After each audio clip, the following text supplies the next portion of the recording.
Hello children of 11th class. Today we are taking this lecture of one dimension motion, the third lecture. तो अभी मैंने calculus के द्वारा दो फार्मूले डेराइव कर दिए हैं कि v is equal to U plus A T और s is equal to U T plus A T square upon to.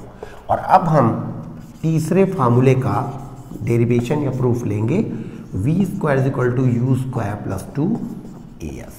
आइए इसे प्रूफ करते हैं। वी नो, हम जानते हैं कि a होता है dv अपॉन dt, ठीक है, a होता है dv अपॉन dt। तो एक काम करते हैं, a होता है dv अपॉन dt। तो हम एक काम ये करते हैं कि यहाँ लगा देते हैं ds, यहाँ भी लगा देते हैं ds। क्यों? ऐसा करने से अपना काम बन जाएगा।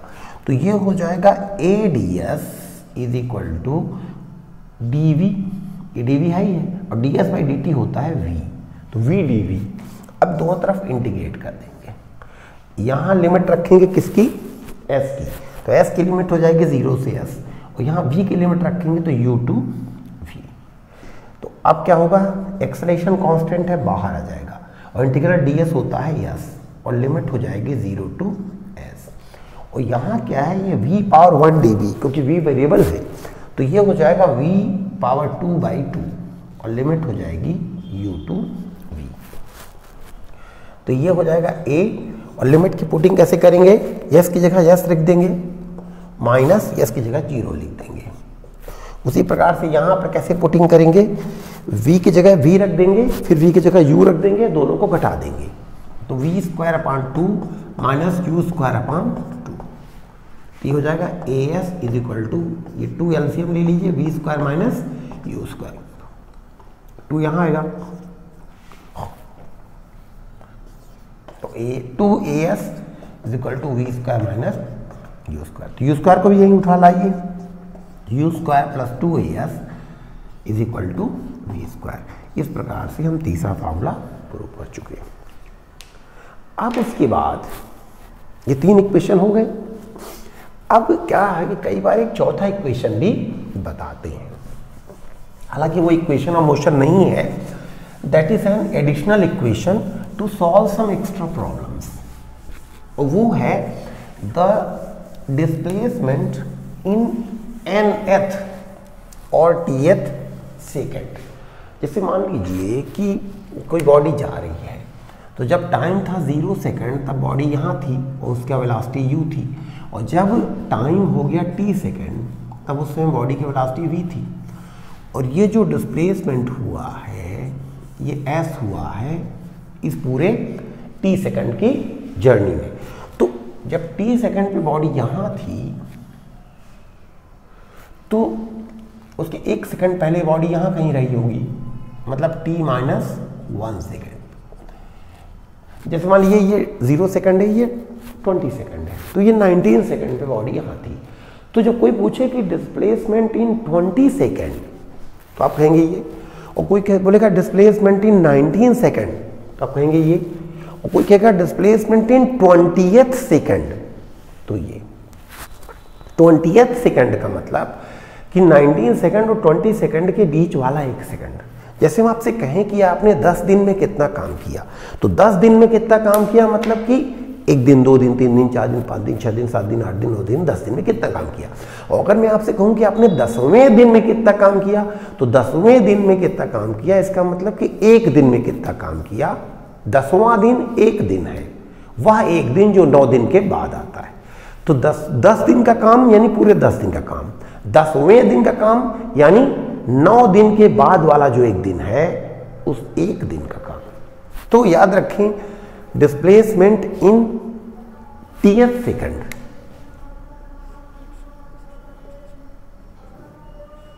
ये है डिस्प्लेसमेंट इन tth सेकेंड है ये। ठीक, कैसे निकलेंगे अपन? ये ऐसे निकालेंगे कि displacement in whole t second क्या होता है? S equal to U T plus A T square upon 2, और जब 1 सेकेंड कम में जो डिस्प्लेसमेंट होगा मान लो उसका नाम रख दें यस डैश, तो वो होगा S dash equal to U एक कम t minus one plus A t minus one का स्क्वायर अपॉन 2। और जब हम इस यस में से इस यस डैश को घटा देंगे तो ये आ जाएगा, तो यस सफिक्स टी नीचे लिखते हैं is equal to S minus S dash. तो आप इसको घटा के देखेंगे, इसका ब्रैकेट खोल लीजिएगा तो आप पाएंगे कि ये आएगा u प्लस ए टी माइनस हाफ आ जाएगा। ये भी एक इंपॉर्टेंट फार्मूला है, डिस्प्लेसमेंट इन टीएच सेकंड होता है। ठीक है, तो यहां पर हम कई प्रकार के क्वेश्चंस कर सकते हैं।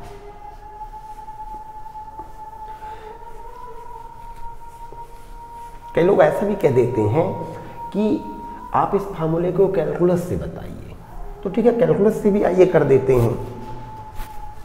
कैसे, देखिए v is equal to U plus A T, proof by calculus.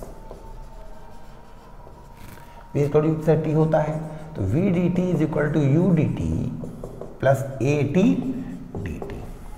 तो v डी टी होता है डी एस और u डी टी प्लस ए टी डी टी।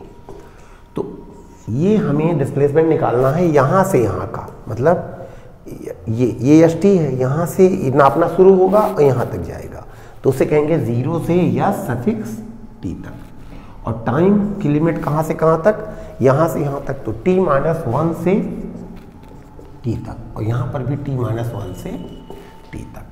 तो ये हो जाएगा s, लिमिट हो जाएगी 0 to s suffix t, u बाहर आएगा, ये इंटीग्रल dt का हो जाएगा t limit t minus one two t, और a बाहर आ जाएगा, t dt क्या हो जाएगा t स्क्वायर बाई 2, लिमिट हो जाएगी t minus one two t।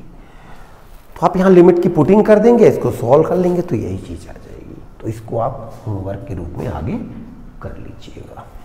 ठीक है, तो ये आसानी से हो जाएगा। तो आइए हम एक आध बढ़िया सवाल यहाँ पे ले लेते हैं।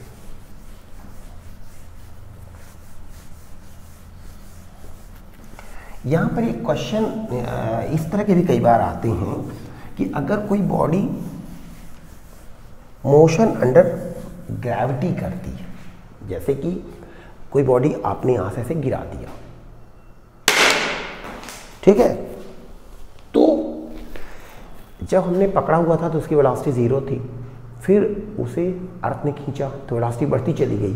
तो बस ये अंतर रहता है कि जब हम पढ़ते हैं मोशन अंडर ग्रेविटी, ग्रेविटी मतलब अर्थ का अट्रैक्शन, तो ये तो उसमें क्या होता है कि जो अर्थ खींचती है तो उसके कारण जो एक्सेलरेशन होता है उस एक्सेलरेशन को हम g बोलते हैं, एक्सेलरेशन ड्यू टू ग्रेविटी, जिसकी वैल्यू यहाँ अर्थ के नज़दीक इतना होता है। तो फार्मूले सब वही रहेंगे, बस एक जगह g आ जाएगा। और कोई चीज़ नीचे को गिर रही है, भाई जैसे हमने पहला ले लिया डाउनवर्ड, तो डाउनवर्ड जब हमने ले लिया तो इसमें एक्सेलरेशन g हो जाएगा। और अगर हम अपवर्ड फेंक रहे हैं कोई चीज़ तो अर्थ का अट्रैक्शन उल्टा काम करेगा, तो एक्सेलरेशन की जगह वहाँ पे आप माइनस g कर लीजिए, मतलब माइनस 9.8 मीटर पर सेकंड स्क्वायर। तो जैसे फार्मूले हैं v is equal to U plus A T, तो वो हो जाएंगे u प्लस जी टी, फिर s equal to U T plus A T square upon 2। तो s यानी ये डिस्प्लेसमेंट को कई बार ये हाइट भी लिख देते हैं, तो h भी हो जाता है और a की जगह g हो जाएगा। फिर v square is equal to U square plus 2as, तो a की जगह कर दिया g और s की जगह कर दिया h, क्योंकि डिस्प्लेसमेंट यहाँ पे हाइट के रूप में रहता है। वो ये वाले फार्मूले क्या हो गए, v is equal to U plus A T, तो a की जगह माइनस g कर दिया, तो ये हो जाएगा माइनस जी टी। और दूसरा होगा h is equal to U T minus G T square upon 2, और तीसरा हो जाएगा v square equal to U square minus 2gh।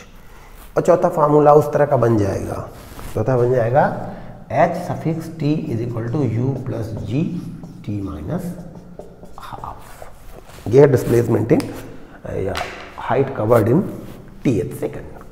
तो इस तरह के क्वेश्चन भी हो सकते हैं। कई बार कोई पूछने लगता है कि आपने मोशन अंडर ग्रेविटी वाला वन डायमेंशन मोशन पढ़ा कि नहीं पढ़ा। तो इस तरह क्वेश्चन आप ले सकते हैं। जैसे किसी ने कहा कि कोई बॉडी वन डायमेंशन मोशन कर रही है, uniformly accelerated motion.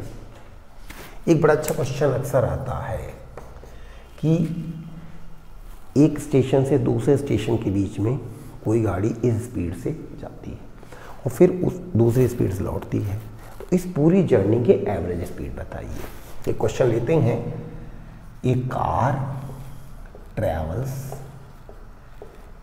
A to B at 20 km/h and returns soon from B to A at 40 km/h. Find average velocity in the whole journey। ठीक है, तो देखिए कोई चीज गई फिर आई, तो अगर आप इतने की बात करेंगे तो फिर तो एवरेज वेलोसिटी होगी या एवरेज स्पीड। एवरेज वेलोसिटी तो फिर जीरो हो जाएगी क्योंकि डिस्प्लेसमेंट जीरो हो जाएगा, एवरेज स्पीड है। तो कोई चीज गई इस स्पीड से और आई से स्पीड से, तो जाने की एवरेज स्पीड 20, आने की 40, लेकिन पूरे की। तो अगर मान लीजिए ये जर्नी मान लीजिए x है, तो गई x आई x, तो एवरेज स्पीड का फार्मूला होता है टोटल डिस्टेंस। अच्छा, कई लोगों के दिमाग में आता है कि भाई 20 से गई और 40 से लौटी, तो एवरेज आ गया 20 + 40/2, और सोचते हैं कि ये आ गया 60/2 यानी 30 km/h, पर ये गलत है। This is average of speeds, it is not average speed. Remember, average speed is not average of speeds, it is the ratio of the total displacement and total time. Average speed जो है वो speed का average नहीं होता कि पहली speed plus दूसरी speed upon 2। Average speed means total distance upon total time, तो total distance upon total time. तो ये डिस्टेंस गई x आई x, टोटल डिस्टेंस 2x, और टोटल टाइम जो लगा वो जाने में x डिस्टेंस गई 20 की स्पीड से, तो टाइम लगेगा x/20। क्यों? क्योंकि time is equal to distance upon speed. और लौटी तो x लौटी अपॉन 40, ये जाने का टाइम, आने का टाइम है total time, total distance upon total time. तो ये आ गया 2x, और देखिए एलसीएम आ गया 40, इसको एलसीएम लेके जोड़ना पड़ेगा और डिवाइड करेंगे 2 आ जाएगा, तो 2x प्लस डिवाइड होकर x आ जाएगा, तो ये आएगा 2x/3x × 40 ऊपर चला जाएगा, तो ये कितना हो जाएगा? x तो कैंसिल हो जाएगा, उसकी जरूरत नहीं है, तो 80/3, तो ये आ गया 26.67 km/h। ये आपका आंसर आ गया। तो ये याद रखें, अगर कोई 20 की स्पीड से गया और 40 से लौटा, तो एवरेज 30 नहीं होगा, एवरेज स्पीड ये होगा। तो ये बात आप अच्छे से याद रखिएगा।